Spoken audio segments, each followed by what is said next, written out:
Well, hi everyone. Today I want to share with you my personal story.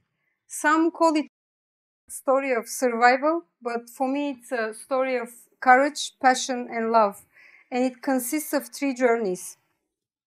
The first one starts in June 1989 when 360,000 Bulgarians of Turkish ethnicity were asked to immigrate from Bulgaria to Turkey. It's also called the Big Excursion, and it is actually the second largest migration since Second World War. And it marked the end of the assimilation process that was carried out against the Turkish ethnicities living in communist Bulgaria at the time. I was exactly 11 years old when I was among those 360,000 Turkish Bulgarian immigrants. And I actually remember standing there at the border with my younger brother, our parents, and nothing else, only 2 suitcases. That was the only belonging we had. No money, no place to go, and nothing that we knew actually. I looked around me and I could see the despair in my mother's eyes. And I saw the confusion, the excitement, the panic all around me. And in that very moment, as an 11-year-old standing at the border in Turkey, I made a decision that if one day I want to do anything with my life, I would have to get a good education. Well, looking around me, it didn't look like I could because we were set up to live in immigrant camps and free food was given to us. And after some time staying at the immigrant camp, we actually found a truck driver who would take us back to Istanbul. It took us 2 days and 2 nights traveling on top of the truck. And we somehow got to this city that was very confusing, I have to tell you. Because all my life growing up, I was told that I was Turkish and that I spoke Turkish. By the time we got to Istanbul, all of a sudden, none of the local Turks could understand us. We were actually apparently speaking a dialect. And in that moment, I actually understood what my grandfather used to meant when he said, immigration is like wearing a shirt made of fire. It was a very difficult period in our lives. Mostly, not only because we didn't have any money, we didn't have a place to go. My parents didn't exactly have a job at the time, but from the fact that it was a confusion of identity in a way. When I started school, I could barely speak Turkish and I would be told to go home. But where was home? Eventually, we settled in the ghetto of Istanbul. My parents worked, my mother worked as a cleaner, my father as a welder and also illegal cab driver on the weekends and double shifts. Many nights we would go to bed without any food and it would be extremely cold because we couldn't afford any heating. But something magical would happen in those cold nights because I would retreat into a world that didn't exist. Well, I was 11 years old and I saw myself as a princess. I had long hair and I could eat any food I wanted. And I was traveling the world. And I saw myself also graduating from university, being surrounded by my family. And to be honest with you, it is what kept me going forward because I believed in a world that my eyes didn't see. And I believed in something that was not real. I believed in the unseen. And I had faith. And when you make a decision, when I look back now, I can tell you that when you make a decision, when you have faith, when you believe in magic and you believe in the unseen, that vision can pull you forward from whatever situation you may find yourself in. Very shortly afterwards, we immigrated. The Berlin Wall came down, and as you know, that was the end of socialist regimes. Communism ended in Russia, in Eastern European countries, and all of a sudden, all those people living in former communist regimes now could become entrepreneurs. Many of them actually started to come to travel to Laleli. This is an area in Istanbul, And many of them would come, they would buy leather, textile, whatever products they could find, and they would take everything back in their luggage to their countries, sell them in market stalls, and then come back again. So because we spoke the languages that all these Eastern European, Russian people were from, my parents actually found work as sales associates. They would sell textile and leather to those newly coming entrepreneurs from Russia and Eastern Europe. I worked as a translator. I was about 14 years old at the time.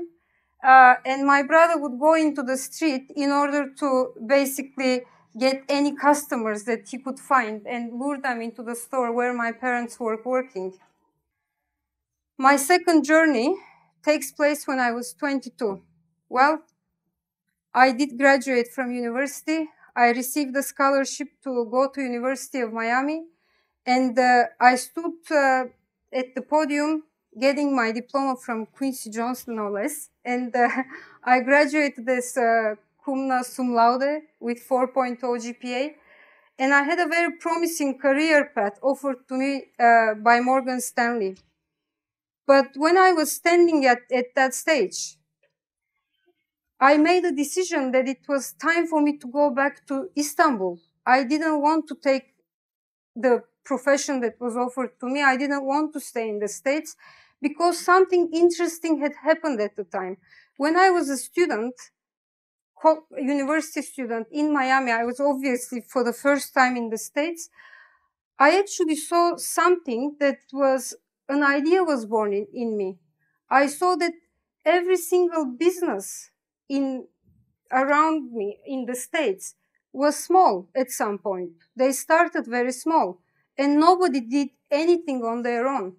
So I thought to myself, I'm going to go back and I'm going to start our own family business. That was my idea. And I basically gathered my belongings and went back home. Again, I had a vision.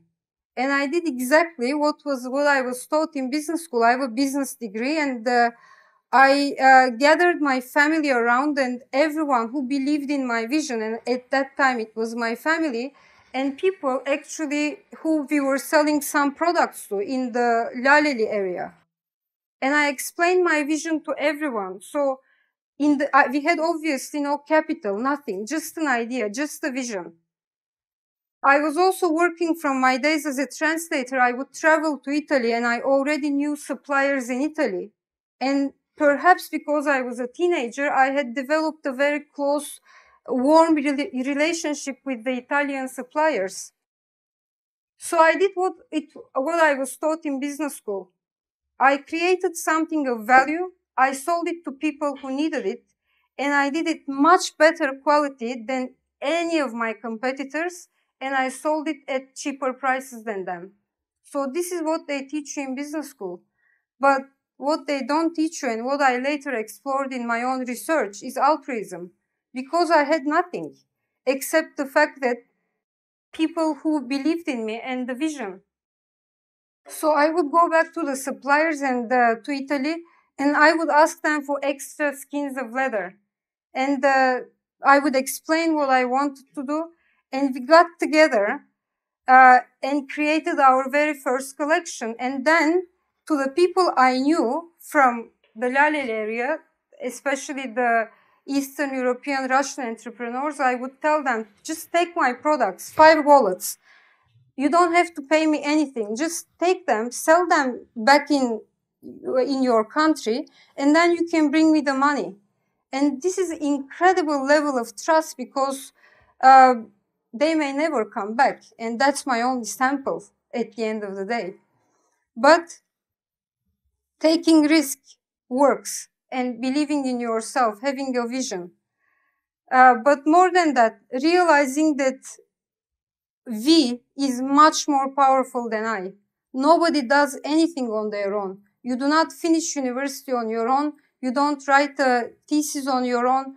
You don't even cook on your own. You need other people to help you with it. We started our business and today these are our figures. And I know it's written full-time employees. But to me, they are hearts. They are not employees. I see them as hearts, every single one of them. From day one, the very same employees who started working with us are in the business today with us. And this is, for me, the biggest pride.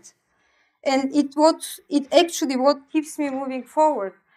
Because at the end of the day, was it easy to create this? Obviously not. Nothing is ever easy. And I had many setbacks in life. Many people said no to the product. Many people refused to buy it. Many people wouldn't even want to see it.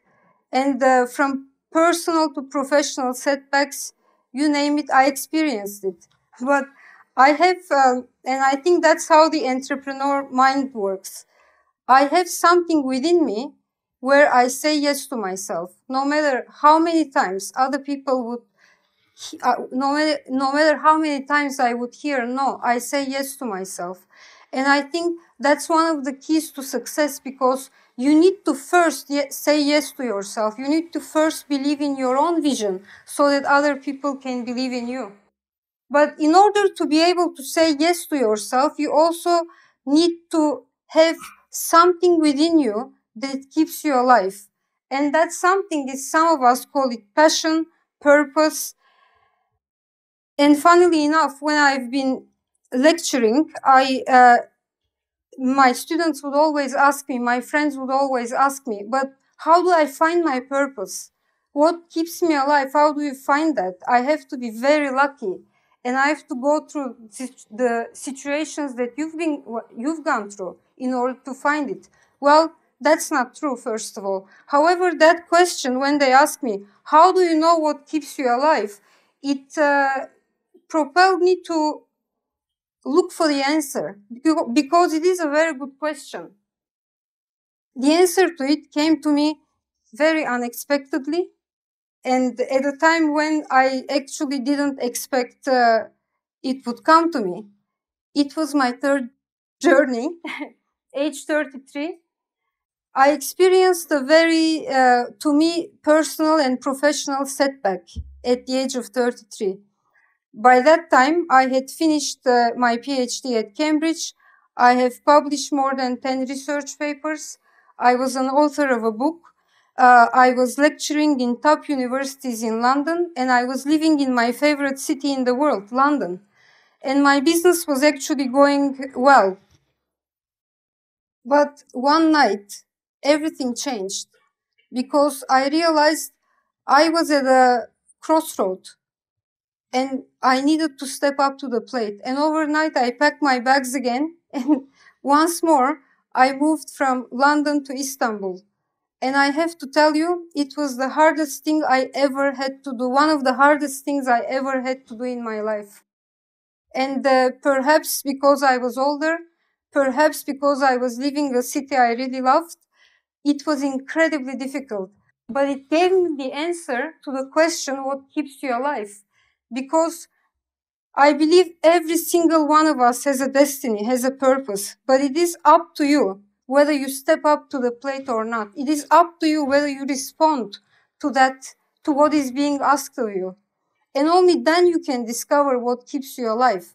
Because until you answer that, you will not feel it. And it doesn't take magic, it doesn't take unbelievable circumstances for you to discover it. It only means you need to be aware in the present moment.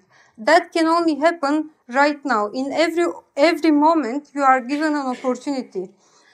And in that moment, you can accept what the present moment looks like, good or bad. Our mind calls it good or bad. It is what it is.